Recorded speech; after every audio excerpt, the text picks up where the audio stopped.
Story of the day चे प्रायोजक आहेत MDH मसाले. MDH ने जेवण दरवेळी मजेदार. आरोग्य न्यूट्रिशन मिळे, बॉडी किती स्ट्रॉंग बने, कमी खाऊन पोट भरे, डायजेशन ला नाही धोका. MDH सोया टीम अस्सल MDH. मुंबईत सकाळपासून सुरू असलेल्या मुसळधार पावसाचा जोर ओसरला, मात्र संततधार सुरूच. मध्य आणि हार्बर लाईन सुरळीत, तर पश्चिम रेल्वे धीम्या गतीनं. मुंबई नवी मुंबईत झाडं कोसळण्याचं सत्र सुरूच. मुंबईत 283 ठिकाणी झाडं फांद्या कोसळल्या. नवी मुंबईत 2 दिवसात 150 झाडं कोसळली. पडझडीच्या घटनांमध्ये नाहक बळी, वाहनांचं नुकसान. मुसळधार पावसामुळे इंद्रायणी नदीच्या पुराचा आळंदीला वेढा. आळंदीत जाणारे रस्ते वाहतुकीसाठी बंद. पाणी पातळी वाढल्यानं वारकऱ्यांची गैरसोय. वारकऱ्यांनी आळंदी देहूमध्ये न जाता पुण्यात वारीमध्ये सहभागी व्हावं. देवेंद्र फडणवीसांचं वारकऱ्यांना आवाहन. आपत्ती व्यवस्थापन विभागाला सतर्कतेच्या सूचना. पुणे शहराला उद्या पावसाचा ऑरेंज अलर्ट. शहरातील शाळा सुरू राहतील, तर पश्चिम घाट परिसरातील शाळा बंद राहणार. नागरिकांना सतर्क राहण्याचं आवाहन. कनेक्टिंग लिंकवरील आजचे व्हिडिओ धक्कादायक. संपूर्ण कामाचं ऑडिट झालं पाहिजे. खासदार सुप्रिया सुळेंची मागणी. तर ज्यांनी राज्याची वाट लावली ते आम्हाला प्रश्न विचारतायत. फडणवीसांचा पलटवार. नाशिकमध्ये उद्या ढगफुटी सदृश्य पावसाचा अंदाज. 300 मिलीमीटर पर्यंत पाऊस होऊ शकतो. मुख्यमंत्री फडणवीसांकडून नाशिककरांसाठी अलर्ट. मुसळधार पावसामुळे भातसा नदीची पातळी वाढली. वाशिंद गेरसे मार्गावरील पूल वाहतुकीसाठी पूर्ण बंद. नागरिकांनी पर्यायी मार्ग वापरण्याचं आवाहन. घरावर दरड कोसळून एकाच कुटुंबातील 3 जणांचा मृत्यू. मावळच्या पाटण गावातली धक्कादायक घटना. एक महिला थोडक्यात बचावली. नाशिक कंपनी धर्मांतर प्रकरणात निदा खानला जामीन मंजूर. दानिश शेखचा जामीन अर्ज कोर्टानं फेटाळला.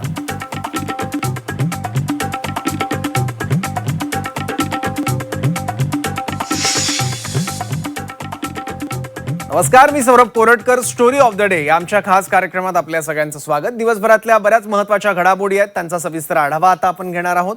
सुरुवातीला बातमी आहे मिसिंग लिंक संदर्भातली. आजचा दिवस उजाडला तो मुसळधार पावसानं, पण पावसासोबतच एक अशी घटना घडली ज्याची कल्पना कोणी केली नसेल. अत्याधुनिक तंत्रज्ञान वापरत मुंबईला पुण्यासोबत जोडणारी मिसिंग लिंक उभारण्यात आली, पण या मिसिंग लिंकचीच पडझड आज झाली आहे. मोठी दरड कोसळली, स्लॅब कोसळला आणि पहाटे 3 नंतर मिसिंग लिंक बंद करावी लागली. मिसिंग लिंक आता हळूहळू सुरू होते, पण दिवसभर विरोधकांनी मात्र मुख्यमंत्र्यांवर हल्लाबोल केलाय. तर याला मुख्यमंत्र्यांनी सुद्धा तितक्याच आक्रमकपणे उत्तर दिलंय. पाहूयात.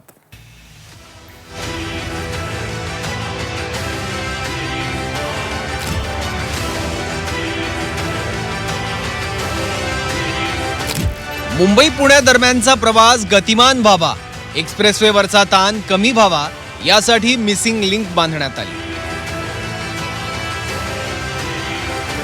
मोठा गाजावाजा करत त्याचं उद्घाटन करण्यात आलं. सरकारमधल्याच काही घटकांमध्ये यावरून श्रेयवादाची लढाई सुद्धा बघायला मिळाली. पण 2 महिन्याच्या आतच मिसिंग लिंकवर खड्डे पडले आणि आता चक्क या मार्गावर दरड कोसळली आहे. त्यामुळे मिसिंग लिंकच बंद करण्याची वेळ आली होती. बोगद्याच्या सुरुवातीला दरडीमुळे स्लॅब देखील कोसळल्याची माहिती आहे. सुदैवानं त्यावेळी कुठलेही वाहन तिथून जात नसल्यानं कुठली मोठी दुर्घटना किंवा जीवितहानी झाली नाही. पुणे मुंबई या द्रुतगती महामार्गावर नव्याने उभारण्यात आलेल्या मिसिंग लिंकवर पहाटे 4च्या सुमारास स्लॅब कोसळलं आणि हे स्लॅब कोसळल्यानंतर मुंबईच्या दिशेने जाणारी जी लेन आहे ती लेन पूर्णपणे प्रभावित झालेली आहे आणि ही लेन सध्या वाहतुकीसाठी पूर्णपणे बंद करण्यात आलेली आहे. सकाळी पहाटे 4 वाजता स्लॅब कोसळलं आणि त्यानंतर स्लॅब आणि हे जे ढिगार आहे ते हटवण्यासाठीचे प्रयत्न सध्या सुरू आहेत. या कामाला आता जवळपास काही तास उलटलेत, मात्र अजूनही ढिगार इथेच आपल्याला पाहायला मिळत आहे. या घटनेनंतर मात्र आता सरकारवर जोरदार टीका केली जाते आहे. कनेक्टिंग लिंकवर खड्डे पडल्यानंतर पहिल्या पावसात या गोष्टी होतात, आपण मग ड्युरेबिलिटी चेक करून त्यात सुधारणा करतो, असं मुख्यमंत्र्यांनी म्हटलं होतं. आपल्याला कल्पना आहे, कुठलंही काम झाल्यानंतर पहिला पाऊस जो असतो या पावसानंतर त्याच्यावर दुसरी लेअर येते. कारण त्या पावसामध्ये आपण त्याची ड्युरेबिलिटी टेस्ट करत असतो. त्या पावसामध्ये त्या ठिकाणी काय अडचणी येतील ते आपण टेस्ट करत असतो. पण हरकत नाही, निंदकाचे घर असावे शेजारी, त्यामुळे निश्चितपणे त्या संदर्भात योग्य काळजी MSRDC घेईल. मुख्यमंत्र्यांच्या याच प्रतिक्रियेवर आता विरोधक तुटून पडले आहेत. मला मुख्यमंत्र्यांचं आश्चर्य वाटतं, कौतुकी वाटतं. शिकला सवरलेला माणूस आहे, सुशिक्षित आहे, जग फिरलाय, पर्यटन करतात. मिसिंग लिंकवर म्हणतात 2 खड्डे पडले आणि ड्युरेबिलिटी चेक करताय. काय मुख्यमंत्र्यांनी जाऊन पाहावा का अवस्था, अख्खा मिसिंग लिंक कोसळलाय. खड्डे सोडून त्या अख्खा मिसिंग लिंक धो कोसळलेला आहे. याचं कारण भ्रष्टाचार, दलाली. आता मिसिंग लिंकमध्ये जे दरड कोसळलेली आहे, आतून पार धबधब्यासारखं तिथं पाणी पडत आहे. मग असंच म्हणावं लागेल की हा धबधबा नाही तर दरड कोसळणं, याच्यातून सुद्धा सरकार कुठेतरी ड्युरेबिलिटी टेस्ट करते आपल्याला म्हणावं लागेल. काय झालं, मिसिंग लिंक आहे ना, याच्यातून विकास मिसिंग आहे आणि कुठं ना कुठेतरी करप्शन आणि भ्रष्टाचार याला लिंक झालेला आपण सर्वजण तिथं बघू शकतो. आणि याच्यातच अजून विकासाबरोबर काय मिसिंग आहे तर सामान्य लोकांची सेफ्टी नाही तर सुरक्षता, या गोष्टीतून तिथं मिसिंग आहे. मिसिंग लिंक झालेला आहे, त्याच्या गेटवरच दरड कोसळलेली, गेटवर. आणि धोधो पाऊस आतमध्ये, धोधो पाणी आतमध्ये गळत आहे. कोस्टल रोडवर तशी स्थिती आहे.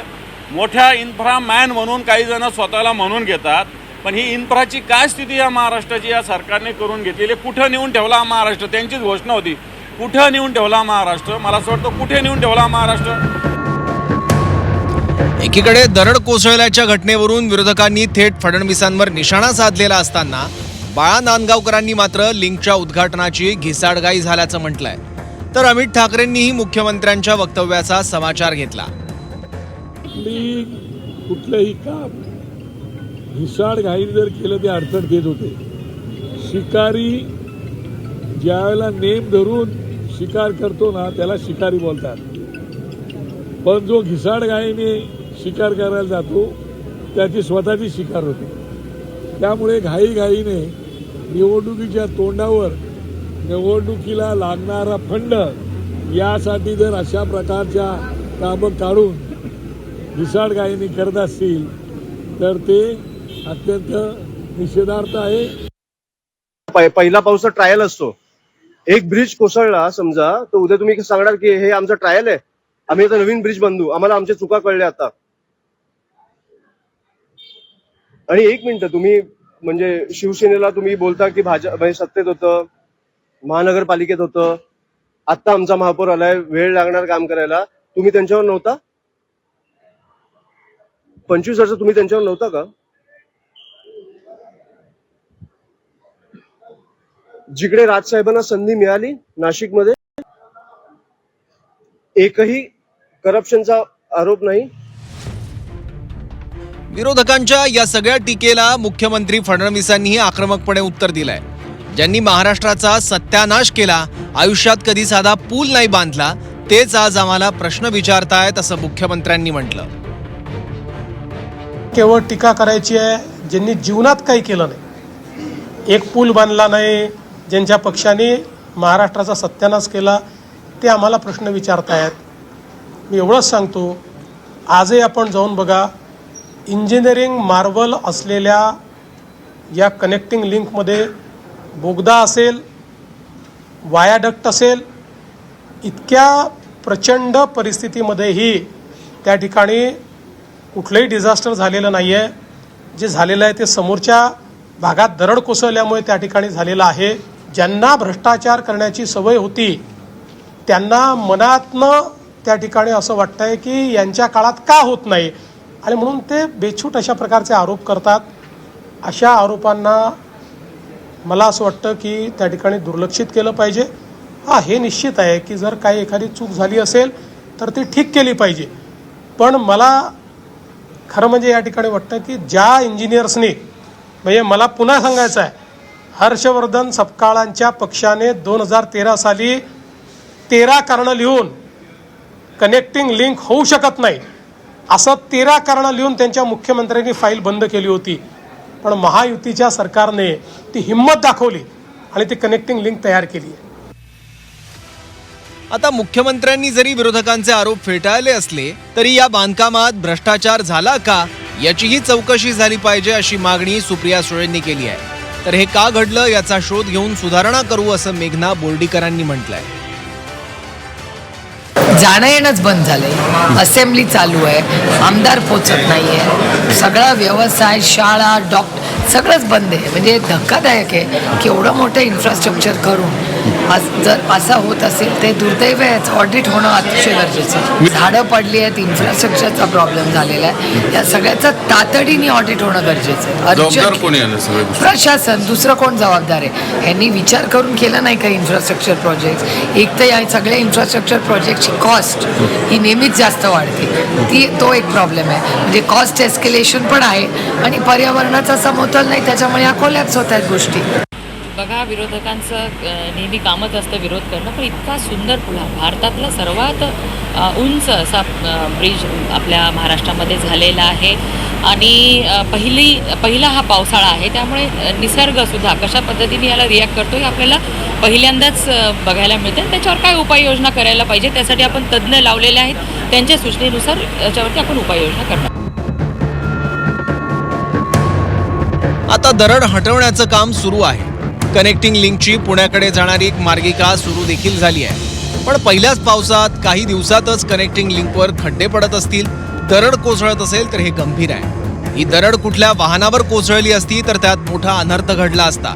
त्यामुळे प्रवाशांच्या सुरक्षेसाठी या कामाची फेर तपासणी केली जाते का, ऑडिट होतं का हे बघावं लागेल. आणि मिसिंग लिंकच्या उद्घाटनाच्या वेळी जसा श्रेयवाद बघायला मिळाला तसंच या दुर्घटनेची सुद्धा जबाबदारी कोणी घेतं का, हाही प्रश्न आता सामान्य नागरिक विचारतात. ब्युरो रिपोर्ट, झी24 तास, मुंबई.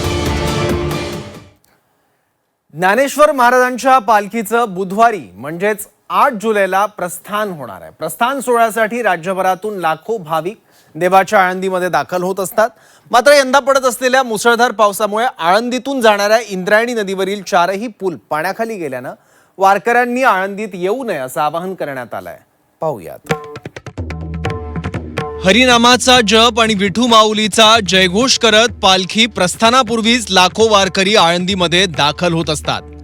प्रस्थानाआधी काही दिवस ठरलेल्या ठिकाणी राहुट्या उभारून वारकरी प्रस्थान सोहळ्यात सहभाग घेतात. भजन, कीर्तन आणि विठू नामाच्या गजरानं अवघी अलंकापुरी भक्तिमय वातावरणात न्हाऊन निघते. पण यंदा मात्र धुवाधार बरसत असलेल्या पावसामुळे हे चित्र पाहायला मिळणार नाही अशी स्थिती निर्माण झाली आहे. धरण क्षेत्र आळंदी आणि परिसरामध्ये गेल्या 5 दिवसांपासून पावसानं दमदार हजेरी लावल्यानं इंद्रायणी नदीचं पात्र दुथडी भरून वाहत आहे. आळंदीतील इंद्रायणी नदीवरचे 4ही पूल पाण्याखाली गेल्यानं ते वाहतुकीसाठी बंद करण्यात आले आहेत. सर्व भाविक वारकरी व स्थानिक नागरिक तसेच पंचक्रोशीतील नागरिक या आवाहन करतो की आळंदीमध्ये इंद्रायणी नदीवरील 4ही पूल बंद करण्यात आलेले आहेत. पुलावरून मोठ्या प्रमाणात पाणी जात आहे, त्याच्यामुळे नदीकडे किंवा नदीपात्राकडे तसेच आळंदी नगर परिषद हद्दीमधून कोणी नदी पार करण्याचा प्रयत्न करू नये. इंद्रायणी नदीला आलेल्या पुराच्या पार्श्वभूमीवर मुख्यमंत्री देवेंद्र फडणवीस यांनीही वारकऱ्यांना आळंदीला जाण्याऐवजी पुण्यामध्ये जावं असं आवाहन केलं. आता वारी 10 तारखेला पुण्यात पोचते आळंदी आणि देहूवरनं, तर ती वारी तर आपण तिथे आणू, पण वारकऱ्यांनी आता तिथे न जाता पुण्यामध्येच आलं पाहिजे, कारण तिथे जाणं हे धोक्याचं आहे. त्यामुळे सगळ्या वारकऱ्यांना ही विनंती आहे की मोठ्या प्रमाणात देहू आणि आळंदीला जमा न होता त्यांनी जर पुण्यामध्ये ते आले तर अधिक सोयीचं होईल किंवा त्यातनं कुठलंही डिझास्टर होणार नाही. बाकी वारी करता ज्या काही व्यवस्था करायच्या आहेत त्या मोठ्या प्रमाणात केल्या आहेत. देवस्थानकडून सुद्धा वारकऱ्यांना आवाहन करण्यात आलं. इंद्रायणी नदीला आलेल्या पुराच्या पार्श्वभूमीवर संतश्रेष्ठ ज्ञानेश्वर महाराजांच्या पालखी प्रस्थान सोहळ्यासाठी आळंदीकडे निघालेल्या वारकऱ्यांनी आहे तिथेच थांबावं, आळंदीकडे येऊ नये असं आवाहन पालखी सोहळा प्रमुख राजेंद्र उमाप यांनी केलंय. इंद्रायणी नदीला मोठ्या प्रमाणात पूर आला असून आळंदी शहरात प्रवेश करणारे नदीवरील 4ही पूल पाण्याखाली गेलेले आहेत. त्यामुळे सध्या आळंदी शहरात येणं सुरक्षित नाही. जे वारकरी व भाविक आळंदीच्या दिशेने प्रवास करत आहेत त्यांनी ज्या ठिकाणी आहात त्या ठिकाणी अथवा त्या लगतच्या सुरक्षित ठिकाणी थांबावं. आळंदीमध्ये येण्याचा कुठल्याही प्रकारे प्रयत्न करू नये. या ठिकाणी पुराची परिस्थिती पाहता आळंदी देवस्थाननं योग्य त्या सर्व दक्षता घेतलेल्या आहेत. महसूल प्रशासन असेल, पोलीस प्रशासन असेल, भाविक भक्त असेल, यांना नम्र आवाहन करण्यात येत आहे की आपण ज्या ठिकाणी असाल त्या ठिकाणी सुरक्षित थांबावं. मुसळधार पावसाच्या पार्श्वभूमीवर वारकऱ्यांच्या सुरक्षेसाठी पोलीस, नगराध्यक्षांनीही वारकरी आणि नागरिकांना आळंदीत न येण्याचं अपील केलंय. आळंदीकडे माऊलींच्या प्रसारासाठी येणाऱ्या सर्व वारकऱ्यांना नगरपालिका असेल, पोलीस प्रशासन असेल आणि देवस्थान असेल यांच्या माध्यमातून कळवण्यात येते की आळंदीमध्ये आता कुणीही येण्याचा प्रयत्न करू नये. हाय त्या ठिकाणी आपण जागेवरती थांबायचं आहे. खरं तर वारीला वारकऱ्यांच्या उपस्थितीमुळे मोठा उत्साह असतो. विठूनामाचा गजर आणि भजन कीर्तनानं वातावरण प्रसन्न होत असतं. पण इंद्रायणी नदीला आलेल्या पुरामुळे यावर्षी वारकऱ्यांना प्रस्थान चुकवावं लागण्याची शक्यता आहे. अर्थात बहुसंख्य वारकरी हे शेतकरीच असल्यानं पाऊस आवश्यक असल्याची जाणीव त्यांना आहेच. त्यामुळे ते विठू माऊलीवर नाराज होणार नाहीत हेही तेवढंच खरं. कैलासपुरी, झी24 तास, आळंदी. मुंबईत सोमवारी सकाळपासून झालेल्या पावसामुळे मुंबईकरांची मोठी तारांबळ उडाल्याचं पाहायला मिळालं. मुंबईला पावसाचा रेड अलर्ट देण्यात आल्यामुळे आज शाळा महाविद्यालयांना सुट्टी जाहीर करण्यात आली होती. धुवाधार पावसामुळे मुंबईतील अनेक सखल भागांमध्ये पाणी साचलं होतं. दुसरीकडे तिन्ही मार्गांवरील रेल्वे सेवा धीम्या गतीनं सुरू होती. सध्या मध्य आणि हार्बर लोकल सेवा सुरळीत आहे, तर पश्चिम रेल्वे धीम्या गतीनं सुरू आहे.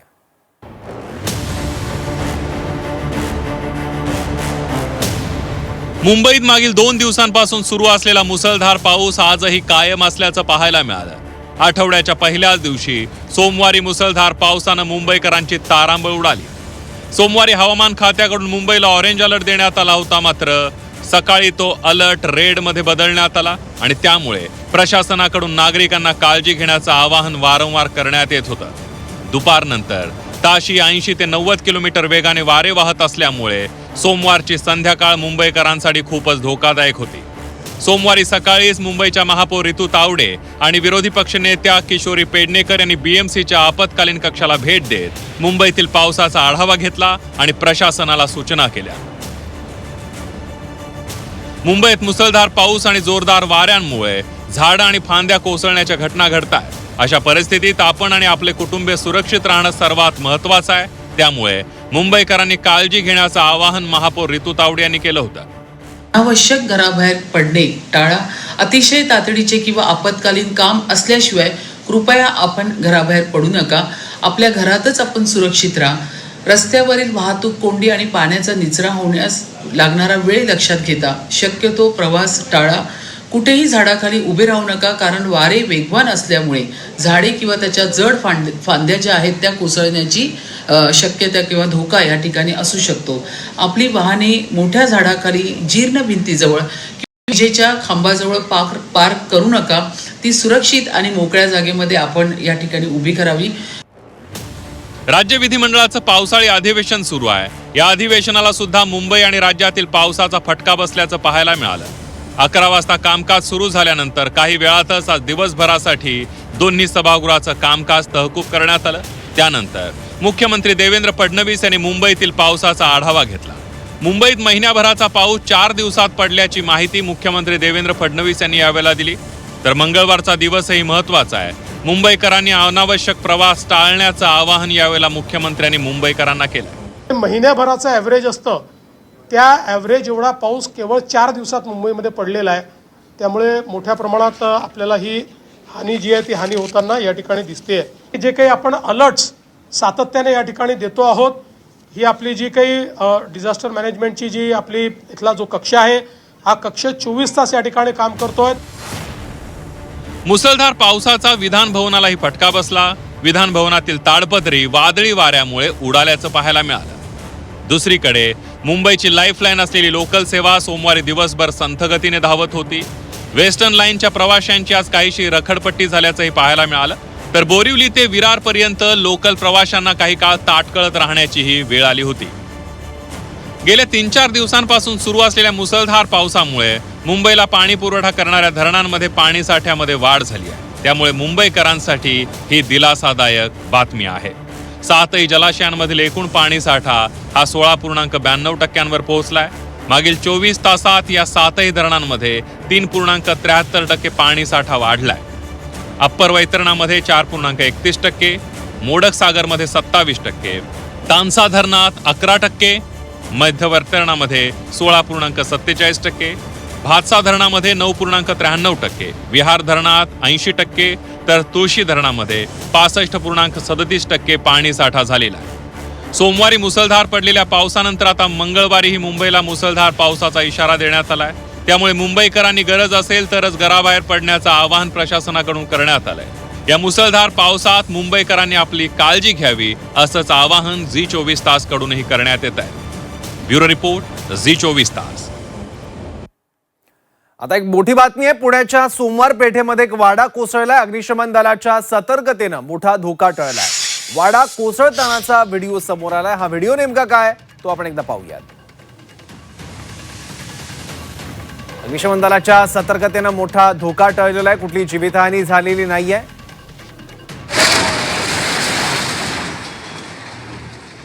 पुण्यातल्या सोमवार पेठेतली ही घटना आहे. एक जुना वाडा तिथे होता, जीर्ण अवस्थेतला हा वाडा अचानक कोसळलेला आहे आणि हा वाडा कोसळतानाची दृश्य आपण बघतोय.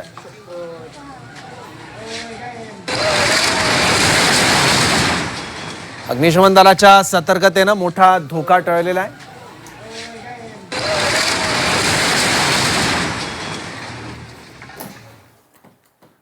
नाशिकसह संपूर्ण उत्तर महाराष्ट्रासाठी पुढील 48 तास अत्यंत महत्त्वाचे आणि संवेदनशील असणार आहेत. हवामान विभागानं नाशिकसह उत्तर महाराष्ट्राला ऑरेंज अलर्ट जारी केलाय. नाशिकच्या पश्चिम पट्ट्यात ढगफुटी सदृश्य पावसाची शक्यता वर्तवण्यात आली आहे. मुख्यमंत्री देवेंद्र फडणवीस यांच्या निर्देशानंतर नाशिक जिल्हा प्रशासन पूर्णपणे हाय अलर्ट मोडवर आलंय. काय आहे नाशिकमधील सद्यस्थिती आणि प्रशासनाची तयारी पाहूयात. हवामान विभागानं नाशिक, धुळे, जळगाव आणि नंदुरबार या जिल्ह्यांना पुढील काही तासांसाठी मध्यम ते अतिजोरदार पावसाचा नावकास्ट इशारा दिलाय. यामध्ये त्र्यंबकेश्वर, इगतपुरी, पेठ, दिंडोरी आणि नाशिक तालुक्यात अतिवृष्टीची, तर विशेषतः त्र्यंबकेश्वर आणि इगतपुरीच्या पश्चिम भागात ढगफुटीची दाट शक्यता वर्तवण्यात आली आहे. मुख्यमंत्री देवेंद्र फडणवीसांनी याविषयी माहिती दिली. उद्याचा अलर्ट नाशिकला आहे. एक अतिशय मोठा लो प्रेशर बेल्ट हा नाशिकमध्ये त्या ठिकाणी तयार होतो आहे. मेजर डिप्रेशन ज्याला म्हणतात ते तयार होत आहे. या मेजर डिप्रेशनमुळे जो काही नाशिक आणि त्र्यंबकेश्वरचा मधला भाग आहे या भागामध्ये ढगफुटी उद्या संभावित आहे किंवा त्या प्रकारचे निर्देश आपल्याला प्राप्त झालेले आहेत. ही ढगफुटी देखील मेजर ढगफुटी असू शकते. जवळपास 300 mm पाऊस या ढगफुटीमुळे या सगळ्या भागामध्ये होऊ शकतो. नाशिकच्या बऱ्याच मोठ्या भागामध्ये तो होऊ शकतो. त्या दृष्टीने जिल्हा प्रशासनाने मोठ्या प्रमाणात तयारी केलेली आहे. या पार्श्वभूमीवर खबरदारीचा उपाय म्हणून काही निर्बंध घालण्यात आले आहेत. उद्या 7 जुलै रोजी नाशिक शहरासह या 5ही तालुक्यांमधील शाळा आणि महाविद्यालयांना सुट्टी जाहीर करण्यात आली आहे. जिल्ह्यातील त्र्यंबकेश्वर देवस्थान आणि सप्तशृंगी देवी मंदिर दर्शनासाठी बंद ठेवण्यात आलंय. तसंच इगतपुरी, त्र्यंबकेश्वर आणि नाशिक शहरातील आठवडी बाजारही बंद राहणार आहे. त्याचवेळी धबधबे, गडकिल्ले आणि नदीकाठच्या भागात जाण्यास सक्त मनाई करण्यात आली आहे. प्रशासनानं पर्यटकांना आणि भाविकांना मोठा फटका बसू नये आणि जीवितहानी टाळण्यासाठी त्र्यंबकेश्वर आणि सप्तशृंगी गडावरील दर्शन बंद ठेवलं. धबधबे आणि गर्दीच्या ठिकाणी आज रात्रीपासूनच कडक पोलीस बंदोबस्त आणि नाकाबंदी तैनात करण्यात आली आहे. आपत्ती व्यवस्थापनासाठी एनडीआरएफ सज्ज असून शहरात एक एसडीआरएफ तुकडी तैनात करण्यात आली आहे. नदीकाठच्या गावांना सतर्कतेचा इशारा देण्यात आलाय. धोकादायक घरं आणि गोठ्यांवर तातडीनं कारवाई सुरू आहे. विशेष म्हणजे ज्या गर्भवती महिलांची प्रसूती पुढील 2 दिवसात अपेक्षित आहे त्यांना आधीच रुग्णालयात दाखल होण्याचं आवाहन करण्यात आलंय. तो नाशिक शहर वगळून जो उर्वरित ग्रामीण भाग आहे, नाशिक तालुक्याचे इगतपुरी तालुका आणि त्र्यंबकेश्वर तालुका, या 3 तालुक्यामध्ये सर्व जो आठवडी बाजार असेल, शाळा असेल, कॉलेजेस असेल, या सगळे उद्याच्या दिवशी बंद राहणार आहे.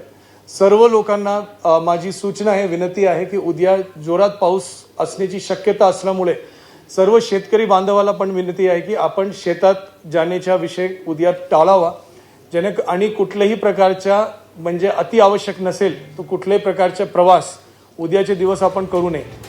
दरम्यान दिलासादायक बाब म्हणजे नाशिकला पाणी पुरवठा करणारं गंगापूर धरण सध्या पूर्णपणे सुरक्षित असून लगेच दरवाजे उघडण्याची गरज नाहीये. जिल्ह्यातील धरणांमध्ये सध्या 22% पाणी साठा असून आलेलं नवीन पाणी साठवून ठेवलं जाणार आहे. परिस्थितीचं गांभीर्य ओळखून जलसंपदा विभागातील सर्व अधिकाऱ्यांच्या सुट्ट्या रद्द केल्या आहेत. रेल्वे विभाग, सार्वजनिक बांधकाम विभाग आणि स्थानिक प्रशासन रस्ते व रेल्वे मार्गांवर सतत देखरेख ठेवून आहे. 5 तालुक्यातील बीडीओ, तहसीलदार, सरपंच आणि आरोग्य यंत्रणा 24 तास ॲक्टिव्ह मोडवर आहेत. घाटमाथा परिसरामध्ये हवामान विभागाकडून रेड अलर्ट जारी करण्यात आलाय. इगतपुरी, त्र्यंबकेश्वर, सुरगाणा, पेठ, हर्सूल, कळवण या भागामध्ये अतिमुसळधार पावसाची शक्यता आहे. गरज असेल तरच घराबाहेर पडण्याचं आवाहन प्रशासनाकडून करण्यात आलंय. त्यामुळे जे धरण क्षेत्रामध्ये पाऊस झाला ते आपल्याकडे चांगल्या प्रकारे फ्लड ॲब्सॉर्प्शन करण्यासाठी पॉकेट्स आहेत. त्यामुळे आपण मेजरली जो काही फ्लड असेल तो आपण ॲब्सॉर्ब करूया धरणामध्ये, जेणेकरून धरण साठे पण आपले वाढतील. आणि त्या दृष्टिकोनातून जे आहे फ्लडच्या कंट्रोल करण्यासाठी आपल्याला त्याचा हातभार लागणार आहे. जर याच्यामध्ये आमच्या वरिष्ठ स्तरावरून प्राप्त सूचनेनुसार आम्ही आता उद्याची जी कामगिरी म्हटली आहे त्र्यंबक एरियामध्ये इगतपुरी आणि पेठ, आपण जे म्हणतो इगतपुरी आहे किंवा इथं 5 तालुक्यांना ते अपडेट करत आहे, तर त्या दृष्टिकोनातून आम्ही सगळ्या कर्मचारी अधिकाऱ्यांच्या ज्या सुट्ट्या आहेत त्या रद्द केलेल्या आहेत. हवामान खात्यानं दिलेला हा इशारा पाहता पुढील काही तास नाशिककरांसाठी कसोटीचे असणार आहेत. प्रशासनानं सर्व यंत्रणा सज्ज ठेवली असली तरी नागरिकांनी स्वतःची आणि कुटुंबाची काळजी घेणं गरजेचं आहे. घाबरू नका, पण सतर्क रहा, हाच संदेश सध्या प्रशासनाकडून दिला जातोय. योगेश खरे, झी 24 तास, नाशिक. मुंबईत पाऊस आणि प्रशासनाच्या बेपर्वाईनं आतापर्यंत 11 जणांचा मृत्यू झाला. मुंबईत धोकादायक झाडं आणि उघडे मॅनहोल जीवघेणे बनले आहेत. असं असतानाच रविवारी रात्री मानखुर्दमध्ये 3 मजली चाळीचा भाग कोसळून 6 जणांचा बळी गेलाय. त्यामुळे आणखी किती जणांचा धोकादायक झाडांखाली, इमारतींखाली बळी गेल्यानंतर प्रशासनाला जाग येईल असा प्रश्न आता विचारला जातोय. मुंबईत प्रशासनाच्या बेपर्वाईचे 11 बळी. मॅनहोल, झाडांपाठोपाठ घरही कोसळलं. मानखुर्दमध्ये ढिगाऱ्याखाली 6 जणांचा मृत्यू. किती बळी गेल्यावर प्रशासन जागं होणार?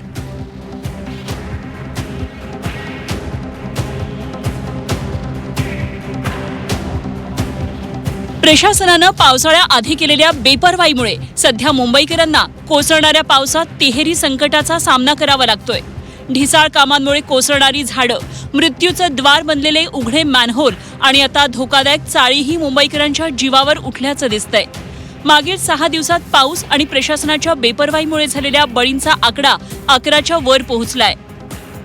4 जणांचा रस्त्यावरून जाताना अंगावर झाड कोसळून जीव गेलाय, तर मॅनहोलमध्ये पडून साकीनाक्यात एकाचा बळी गेला. मानखुर्दमध्ये चाळीचा भाग कोसळून 6 जणांचा मृत्यू झाला. रविवारी रात्री मानखुर्द मंडला परिसरामध्ये चाळीचा भाग कोसळून झालेल्या दुर्घटनेत 6 जणांचा मृत्यू झाला. मृतांमध्ये महिला, लहान मुलांचा समावेश आहे. यामध्ये 2 जण जखमी झाले. जखमींवर सध्या शताब्दी रुग्णालयात उपचार सुरू आहेत. बहुत दर्दनाक घटना ये हुई है. इसमें 6 लोगों की मौत हुई है. सभी को हॉस्पिटल में सब बॉडी शिफ्ट कर दी गई है. और मैं कहूँगा कि ये पूरा स्लम एरिया है जैसे देखे जाए तो, और एक के ऊपर एक 12 बाय 12 के रूप में 4 मंजिल हो गई है. सब इल्लीगल कंस्ट्रक्शन यहाँ पर है. लेकिन बारिश के चलते आज पूरी बिल्डिंग नीचे बैठ गई. उसमें 6 लोगों की मौत हो गई है. मुख्यमंत्री देवेंद्र फडणवीसांनी या दुर्घटनेतल्या मृतांप्रती दुःख व्यक्त करत श्रद्धांजली अर्पण केली. त्यांच्या कुटुंबियांच्या दुःखात आम्ही सहभागी आहोत असं त्यांनी म्हटलं. मृतांच्या वारसांना 5 लाख रुपये आर्थिक मदत त्यांनी जाहीर केली. मानखुर्दची जी घटना घडली, आपल्याला कल्पना आहे की ती बिल्डिंग वॅकेट केली होती, आजूबाजूच्या झोपड्या वॅकेट केल्या होत्या. दुर्दैवाने जो हा दुर्दैवी ज्यांचा मृत्यू झाला त्या लोकांनी मात्र तेवढाच एक भाग असा होता की जो वॅकेट केला नव्हता आणि त्यामुळे त्याच्यावरती बिल्डिंग पडली आणि अतिशय दुर्दैवी अशा प्रकारचा मृत्यू झाला आहे. पण अशा प्रकारच्या सगळ्या जे भाग आहेत त्या भागांमध्ये अलर्ट दिलेले आहेत. लोकांना तिथनं बाहेर काढणं चाललेलं आहे. मुंबईतील या वाढत्या बळींवरून विरोधकांनी सरकारवर टीकेची झोड उठवली आहे. या फक्त दुर्घटनेचा विषय नाही, हा महानगरपालिकेच्या जबाबदारीचा पण विषय आहे. महानगरपालिकेची काय जबाबदारी आहे की एवढ्या मोठ्या प्रमाणामध्ये मनुष्य आणि लोकांचा जीव जातोय. मॅनहोल स्वतः उघडे पडलेत आणि त्यामध्ये ही कोणावर तरी जबाबदारी अध्यक्ष महोदय दिली पाहिजेत, कोणावर तरी जबाबदारी फिक्स केली पाहिजेत. आणि पुन्हा हा जी काही निष्काळजीपणाची मोठी किंमत ही आपल्याला सगळ्यांना मोजावी लागते. याला कोण जबाबदार? सातत्यानं शिवसेनेवर, उद्धवजीवर, आदित्यजीवर टीका करणाऱ्या लोकांनी आता स्वतःच्या ताब्यात असताना काय दिवे लावतात हा प्रश्न आहे. मी तर म्हणतो राजकारण सोडा, परंतु आज माणसाला रस्त्याने चालणं अवघड झालं. मॅनहॉलमध्ये लोक पडतायत, झाडं तुटून लोक पडतायत, लोकांच्या वाहनाचं नुकसान होतंय, जीर्ण इमारती पडतात. याचाच अर्थ सरकारने याच्यात लक्ष देणं पाहिजे. मुंबई महानगरपालिकेचे महापौर असेल, स्टँडिंगचे चेअरमन असेल, उपमहापौर, हे कामकाज करण्यात मला वाटतं सक्षम नाही, अशा प्रकारची स्थिती आहे. रविवारी मुंबईत झाड कोसळून दोघांचा मृत्यू झाला. त्यामुळे झाड बळींची संख्या 4 वर पोहोचली आहे. कुर्ला पश्चिम इथल्या नौपाडाच्या कमानी परिसरात रविवारी दुपारी एका व्यक्तीचा मृत्यू झाला. त्यानंतर आरे कॉलनीत झाड कोसळून एका तरुणाचा बळी गेला. झाड कोसळून दगावल्याची ही आठवडाभरातली 4थी घटना ठरली.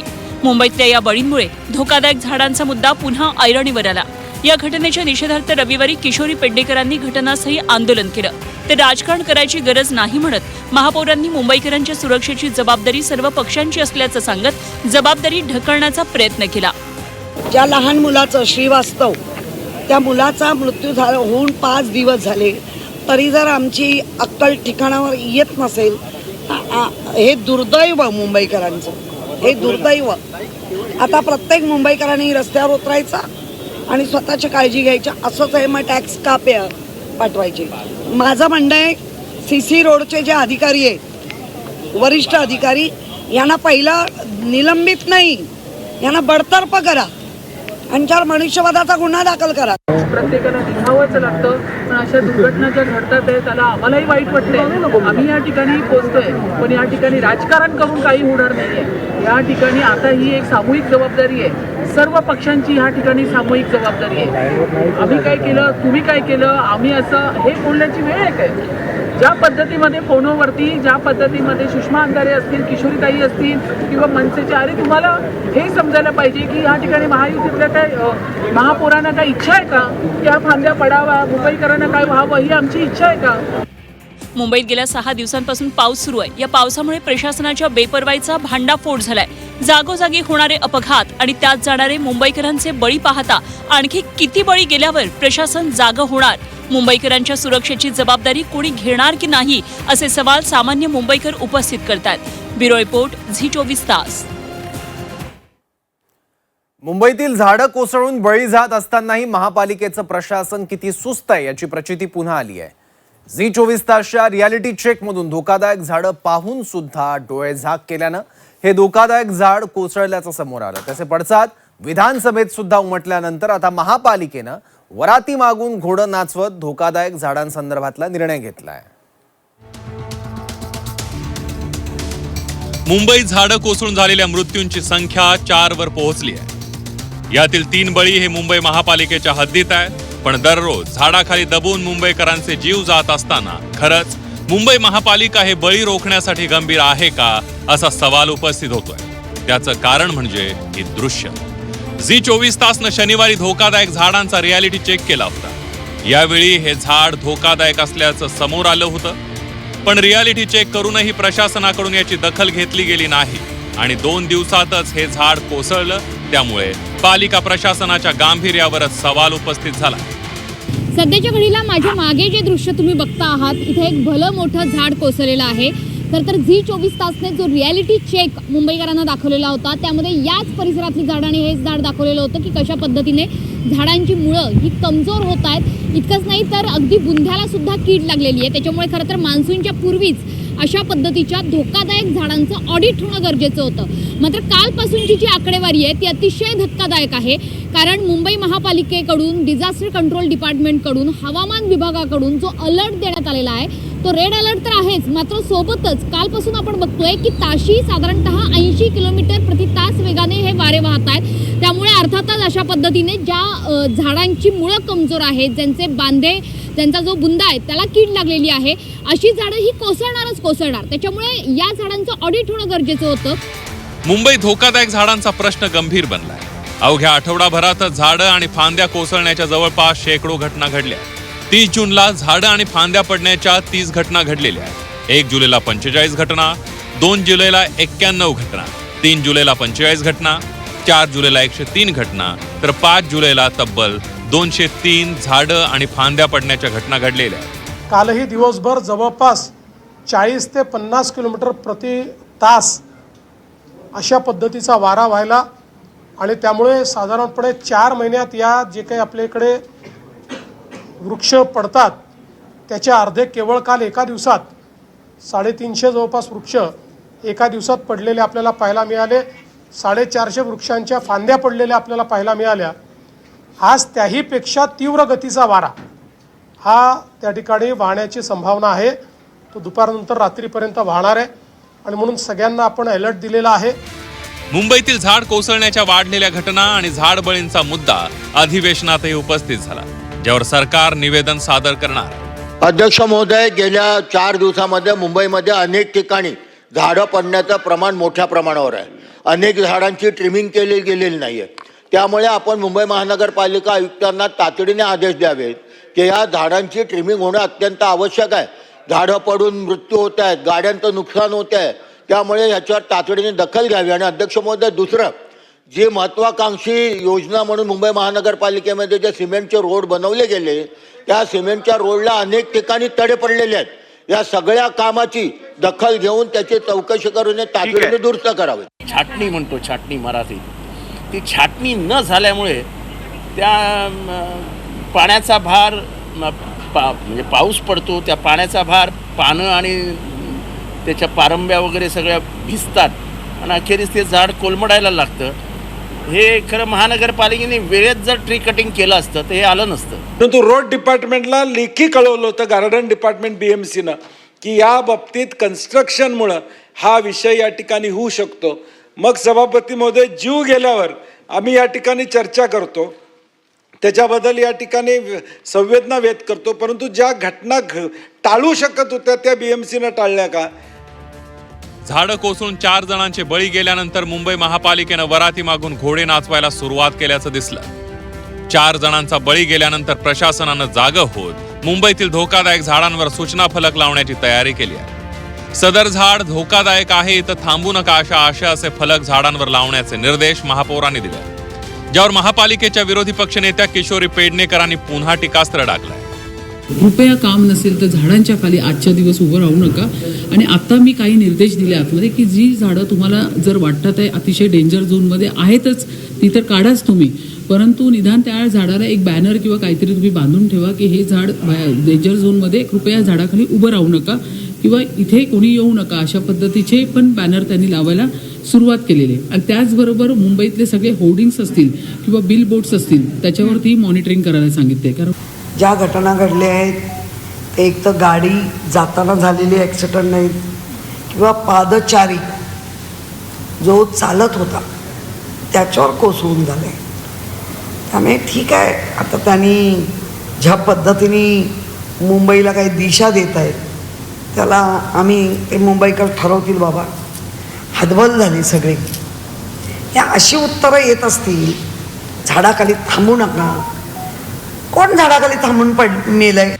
महापालिकेच्या या वराती मागून घोडे नाचवण्याच्या प्रकारावर विरोधकांनी जोरदार टीका केली आहे. तसंच झाडांचं ऑडिट करण्याचीही मागणी केली जाते. 3-4 ठिकाणी अशा प्रकारचे हादसे झाले. किंबहुना नाल्या सफाईबद्दलही बोंबाबोंब आहे, झाडाच्या छाटणीबद्दल बोंबाबोंब आहे. आज झाडं जुनी झाडं आहेत, ती झाडं पडत आहेत. या गोष्टीची काळजी घेतली पाहिजे. आता मी एका कार्यक्रमाला गेलो होतो, महापौर मला भेटल्या होत्या. मी महापौरांना म्हणालो की तुमची जबाबदारी जास्त वाढलेली आहे सध्या, तुम्हाला काम खूप मुंबईच्या इकडच्या व्यवस्थेने दिलेलं आहे, तर तुम्हाला ती काळजी घेण्याची आवश्यकता आहे. जे कोण जबाबदार महापौर असतील किंवा सुपर मेयर जे कोण 2-3 आहेत यांना आहे की जेव्हा जेव्हा क्रेडिट घेण्याची वेळ येते, जेव्हा जेव्हा उद्घाटनं करण्याची वेळ येते, जेव्हा जेव्हा काहीतरी चांगलं होतं तेव्हा आम्ही केलं हे अगदी पोटाच्या देठापासून ओरडणारे, ज्यावेळी आता लोकांचा दुर्दैवी मृत्यू होतोय त्यावेळी बळीचा बकरा हा केवळ कनिष्ठ अधिकाऱ्यांना बनवलं जातंय. जी कामं पावसाळ्याच्या आधी व्हायला हवी ती कामं पावसाळ्यात 11 बळी गेल्यानंतरही काही प्रमाणामध्ये सुरू आहे. 350 झाडं कोसळल्यानंतर महापालिकेचं लक्ष आता धोकादायक झाडांकडे गेलं. सिमेंट काँक्रिटीकरणामुळे कमकुवत झालेल्या झाडांकरिता दीर्घकालीन उपाययोजना प्लॅन तयार करणार असल्याचं महापौरांनी सांगितलं. त्यामुळे आता तरी झाडांखाली आणखी मुंबईकरांचे बळी जाऊ नयेत हीच अपेक्षा. मुंबईहून मनश्री पाठकसह ब्युरो रिपोर्ट झी24 तास. डोंगरावरची हिरवळ, खाली टुमदार छोटं गाव बघून इथल्या निसर्ग सौंदर्याचा कोणालाही हेवा वाटेल. पण वरवर जरी हे छान दिसत असलं तरी बीड जिल्ह्यातल्या कपिलधार वाडीतले ग्रामस्थ मृत्यूच्या छायेत जगतायत. इथला रस्ता गाव खचून आता वर्ष झालं. गाव पुन्हा धसण्याची भीती आहे, पण तरी सुद्धा घोषणा आणि आश्वासनांच्या पलीकडे प्रशासन काही करायला तयार नाहीये. त्यामुळे माइंडसारखी दुर्घटना घडण्याची वाट सरकार प्रशासन बघतंय का, हा प्रश्न गावकरी विचारतायत. पाहूयात. वर्षभराआधी गाव रस्ता खचला तरी अद्याप पुनर्वसन नाही. कपिलधार वाडीतले ग्रामस्थ भीतीच्या छायेत. प्रशासन माइंड व्हायची वाट बघतंय का? चारही बाजूंनी डोंगर रांगा. याच डोंगर रांगांच्या कुशीत वसलेलं बीड जिल्ह्यातलं कपिलधारवाडी गाव. गावात इनमीन 200 कुटुंब. सर्व गावकरी इथेच लहानाचे मोठे झालेले. पण आज प्रत्येक जण भीतीच्या सावटाखाली इथे जगतोय. गेल्या वर्षी झालेल्या मुसळधार पावसानं या गावचा रस्ता 5 फूट खचला. घराच्या भिंतींना तडे गेले आणि एका रात्रीत गावचा जगाशी संपर्क तुटला. आसपासचे डोंगर, घराच्या भिंती काळ बनून अंगावर कोसळतात की काय या भीतीत असलेल्या गावकऱ्यांना प्रशासनानं तेव्हा एका मंदिरात आसरा दिला. गावचं पुनर्वसन करू असं आश्वासन दिलं, पण ती घोषणा सुद्धा पावसाळा संपताच हवेत विरली. त्यामुळे नाईलाजाने ग्रामस्थांना गावी परतावं लागलं. आता तडे गेलेल्या घरांमध्येच ग्रामस्थांना राहावं लागतंय. गाव कधी खचेल सांगता येत नाही, पण तरी सुद्धा प्रशासनाकडून कुठलीही उपाययोजना केली जात नाहीये. त्यामुळे जीव मुठीत धरून ग्रामस्थ इथे आपला एक एक दिवस काढतायत. 1 वर्ष झाले, काहीतरी नियोजन तरी पाहिजे. आता हे पाऊस सुरू झालाय, आता किती 10 ते 15 दिवस झाले पाऊस आहे, मरणाचा पाऊस आहे. आता ह्या जर अचानक खचलं तर आम्ही काय करावा, कुठं जावं? गेल्या वर्षी केली आमची कपिलधारात सोय, पण तिथं काय आयुष्यभर राहायचंय का? सरकारने काहीतरी करायला पाहिजे ना. त्याचं काहीतरी लहान लेकर आहे, तर गरोदर महिला, असं म्हणजे म्हाताऱ्या माणसं हे काय करते? पुन्हा जर अचानक जर खसायला लागले तर कुठं पळते, काय करते? आता काय परिस्थिती? आता म्हणजे हे बघतच आहे तुम्ही, हे घर ते खसलेले, पाऊस चालू आहे, लेकरांना इथं टाकलेले, किती परेशानी म्हणजे लय परेशान चालू. पण आम्हाला एकतर सरकारनं पुनर्वसन तर वर पटकन करूनच द्यावं. पण आता तात्काळ या पावसाळ्यात आम्हाला निदान गाई गोठा तरी द्यावा, आम्हाला साफसफाई वगैरे करून द्यावा, आम्ही तिथं राहू, पाण्याची सोय करून द्यावं, आम्ही तिथं तरी पत्र ठोकून तोपर्यंत राहू, सरकारनं बांधूच तर. पण नाही तर आणि वर जर घरदार लगेच सरकार बांधून देत असेल तर आमच्या शेतीचा पण विचार करावा सरकारनं. आता रात्रीचा जो पाऊस जर आला तर इथं निघायला पण रस्ता नाही दुसरा. इकडे जर गेलं तर पूर्ण गावच खचलेलं आहे. पूर्ण याकडे तिकडे रेस गेलेली, पळायचं कुठं? पळायला पण मार्ग नाही. इकडनं तर पूर्ण रस्ता बंद झालेला आहे आणि इकडनं पण खचल्याच्या नंतर टोटल सोबतच खचणार आहे. काही दिवसांपूर्वी शासनाने पुनर्वसनासाठी 19 कोटी मंजूर केल्याची घोषणा केली, पण ती सुद्धा फक्त कागदावरच. प्रत्यक्षात कुठला अधिकारी इकडे फिरकला सुद्धा नाही. आणि या गावच्या धोकादायक स्थितीमुळे इथे ना शाळा आहे ना कुठली बस येते. त्यामुळे अगदी मूलभूत सुविधांची सुद्धा इथे वानवा आहे. तर आम्ही ह्या भीषण परिस्थितीमध्ये न इलाज झाला. 1 वर्षपूर्वी शासनाने काही त्याची दखल आताशी घेतली. आज जवळपास 11 महिने होत आले. 11 महिन्यानंतर आताशी शासन कुठंतरी तुत्पुरत दाखवायला, कुठं 18 कोटी मंजूर झाले, कुठं काय न झालं. आज आमची इतकी परिस्थिती बेकार आहे की शाळेला बस येत नाही. तर गावात दुखणं वाहनं आलं, काही झालं तर ते त्या माणसाला नेण्यासारखी परिस्थिती नाही. आणि पूर्ण गावाचं म्हणजे सगळं पडझड झालेली आहे बऱ्याच ठिकाणी. इथल्या गावकऱ्यांचं पोट शेती आणि पशुपालनावर आहे. त्यामुळे पुनर्वसनाचा निर्णय घेताना या बाबींचा सुद्धा विचार व्हावा अशी विनंती गावकरी करतात. तर राहण्यासारखंच नाहीये. पण आम्ही लेकरा बाळांचा हे करून सुद्धा आम्ही तसंच परेशानीत राहतो. पण आम्हाला एकतर सरकारनं पुनर्वसन तर वर पटकन करूनच द्यावं, पण आता तात्काळ या पावसाळ्यात आम्हाला निदान गाई गोठा तरी द्यावा आणि आम्हाला साफसफाई वगैरे करून द्यावा. आम्ही तिथं राहू, पाण्याची सोय करून द्यावं. आम्ही तिथं तरी पत्र ठोकून तोपर्यंत राहू सरकारनं बांधूच तर. पण नाही तर आणि वर जर घरदार लगेच सरकार बांधून देत असेल तर आमच्या शेतीचा पण विचार करावा सरकारनं. आज लहान लहान लेकरं आहेत आमचे, जर खचलं तर ह्याला जबाबदार सरकारच राहणार. ग्रामस्थांच्या हाती फार पैसा अडका नाही. वाडवडिलांनी आणि आपल्या हयातीत जे काही कमवलं ते कपिलधारा वाडीमध्येच आहे. त्यामुळे पुनर्वसनासोबतच रोजगाराचाही प्रश्न आहे. कुठेही पाऊस हा आनंद घेऊन येतो, पण कपिलधारामध्ये पावसाची धडकी गावकऱ्यांनी घेतली आहे. गाव कधी खचेल सांगता येत नाही, म्हणून इथे पावसाळ्यातला प्रत्येक क्षण धोक्याचा आहे. 199 कुटुंब असलेलं कपिलधारवाडी हे छोटंसं गाव. मात्र गेल्या 1 वर्षापासून या गावावर आपबीती आहे. जीव मुठीत धरून इथले ग्रामस्थ राहतात. 1 वर्षानंतर आता कुठं जिल्हा प्रशासनाला जाग आले आणि 19 कोटी रुपये मंजूर करून आता पुनर्वसन करण्याचा मार्ग खुला झाल्याचा दावा एकीकडे जिल्हाधिकाऱ्यांनी जरी केला असला तरी दुसरीकडे मात्र इथले ग्रामस्थ जे आहेत ते भयभीत झालेले आहेत. शेवटी आमचाही माळीन होईल का अशी धास्ती आणि अशी भीती या ग्रामस्थांना आहे. त्यामुळे लवकरात लवकर आमचं पुनर्वसन करावं अशी मागणी आता पुन्हा एकदा जोर धरते. कॅमेरा पर्सन अजयसह मी महेंद्र कुमार मुधोळकर, झी 24 तास, बीड. नाशिकच्या सिडको भागातील पांडव नगरीत मोकाट श्वानांच्या हल्ल्यात 53 वर्षीय राजकुमार कनोजिया या व्यक्तीचा दुर्दैवी मृत्यू झाला. या घटनेमुळे नाशिक महानगरपालिकेच्या श्वान निर्बीजीकरण मोहिमेवर आणि त्यावर झालेल्या 20 कोटींच्या खर्चावर गंभीर प्रश्न उपस्थित केले जात आहेत. बघूयात. नाशिकच्या खुटवड नगर परिसरात गेल्या 25 वर्षांपासून लॉन्ड्री चालवणारे राजकुमार कनोजिया 25 जूनला पहाटे 5:30 वाजता दुकान उघडत असताना 6 ते 7 मोकाट श्वानांनी त्यांच्यावर हल्ला केला. या श्वानांनी कनोजिया यांच्या शरीरावर तब्बल 47 ते 48 वेळा चावा घेतला. सुमारे 35 मिनिटं हा थरार सुरू होता. गंभीर जखमी झालेल्या कनोजिया यांचा 9 दिवसांच्या उपचारानंतर जिल्हा रुग्णालयात मृत्यू झाला. घरातील कर्ता पुरुष गेल्यानं कनोजिया कुटुंबासमोर आता उदरनिर्वाहाचा मोठा प्रश्न निर्माण झालाय. इथं आले, गाडी लावली, त्यांनी उभे होते इथं आणि कुठून तरी 5-6 कुत्रा आले. पप्पांवर अटॅक केला कुत्र्यांनी. अटॅक केल्यामुळे त्यांना जखम खूप झाले. एका साईडला खूप जखम झाले. त्यांचा रक्तस्राव खूप बाहेर पडला. मग आम्ही आलो, आम्हाला समजलं की बाजूच्या लोकांनी आम्हाला सांगितलं की पप्पानं कुत्रं चावलं, खूप जास्त कुत्रं चावलंय, घाव मोठं होतं, रक्तप्रवाह भरपूर वाहून गेला. RTI सिग्नल ते कामटवाडे परिसरात रस्त्यांवर उघड्यावर होणाऱ्या मांस विक्रीमुळे या भागातील कुत्रे आक्रमक झाले आहेत.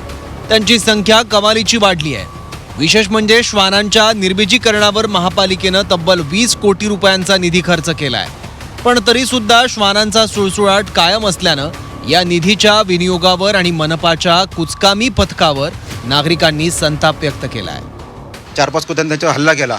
अक्षरशः त्यांच्या पायांचे लसके तोडले असे, आणि ते दवाखान्यात असताना त्यांचा तर मृत्यू होऊन गेला आहे.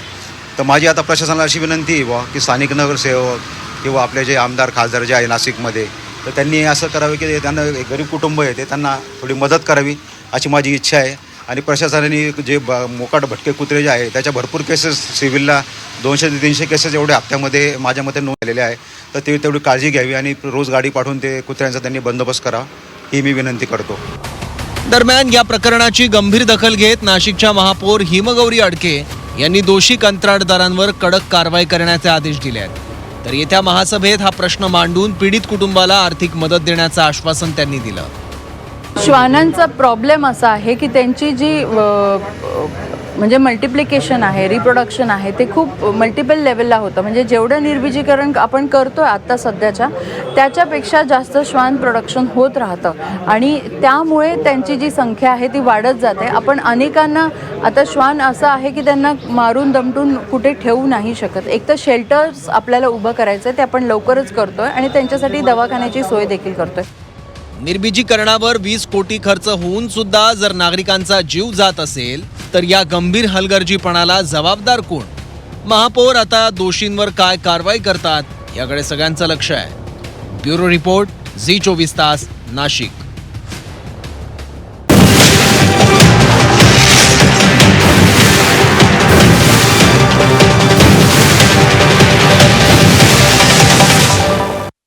स्टोरी ऑफ द डे चे प्रायोजक आहेत MDH मसाले. MDH ने जेवण दरवेळी मजेदार. आरोग्य न्यूट्रिशन मिळे, बॉडी किती स्ट्रॉंग बने, कमी खाऊन पोट भरे, डायजेशनला नाही धोका. MDH सोया टीम अस्सल MDH.